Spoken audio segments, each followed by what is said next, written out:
Assalamualaikum, perkenalkan saya Fajri Indawati dari UPBJJ Pontianak. Kali saya akan mengerjakan tugas 3 teknologi pendidikan dalam pendidikan jarak jauh tentang rangkuman materi dalam teknologi pendidikan dalam pendidikan jarak jauh pada sesi 1 sampai sesi 7. Pada sesi 1 terdapat konsep dasar teknologi pendidikan.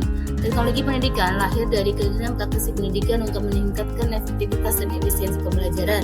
Awalnya berbagai upaya dilakukan secara coba-coba hingga akhirnya berkembang menjadi bidang studi yang didasarkan pada hasil penelitian formal.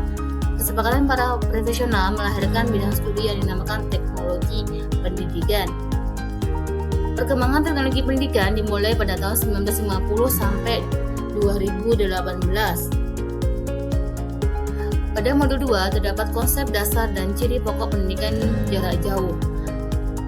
Yang pertama adalah kontak antara dua pihak atau lebih melalui sistem kendali jarak jauh. Hubungan tatap muka hanya sesekali untuk bantuan bimbingan atau pelatihan individu. Kemudian komunikasi dua arah atau lebih dengan memanfaatkan media untuk menyampaikan pengetahuan, keterampilan, dan sikap.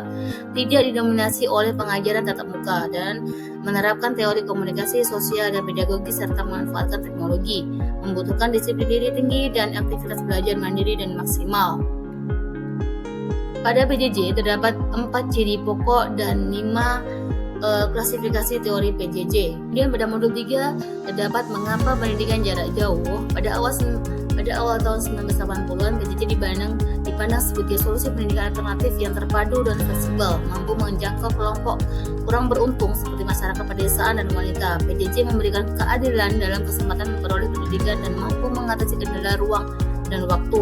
Peserta didik dapat memilih tempat, waktu, dan cara belajar sesuai.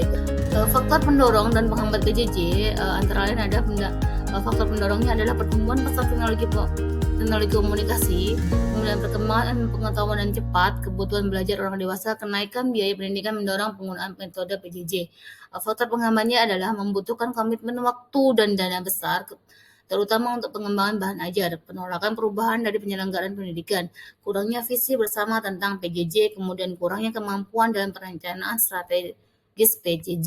Pada modul 4 terdapat variasi praktek penting dalam PJJ antara lain online learning, e-learning, cyber learning, virtual learning, distributed learning, hybrid learning, blended learning, dan mobile learning. Pada modul 5 terdapat fungsi teknologi pendidikan dalam PJJ.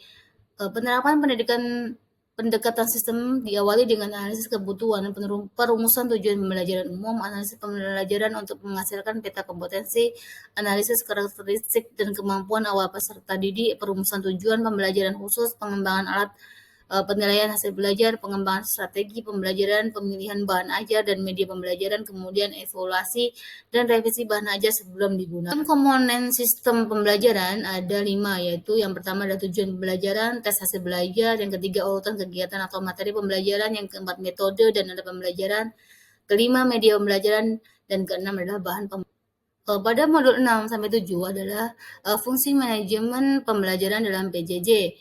Manajemen pembelajaran PJJ lebih kompleks dan spesifik, dan kemudian teknologi pendidikan secara makro dan mikro. Makro artinya proses sistematik untuk memecahkan masalah pendidikan secara luas, dan mikro adalah proses sistematik dan untuk memecahkan masalah belajar mengajar di kelas. Pada modul 8 berisi tentang sistem peluncuran pembelajaran.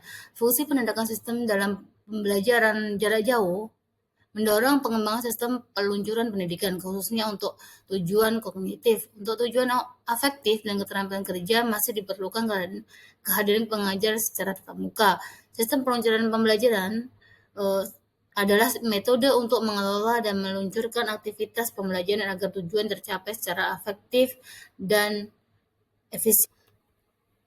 Ada beberapa model peluncuran. Yang pertama adalah model konvensional, yang kedua model berbasis standalone komputer, yang ketiga adalah model berbasis internet atau intranet, yang keempat model blended learning, yang kelima adalah model internship dan mentoring.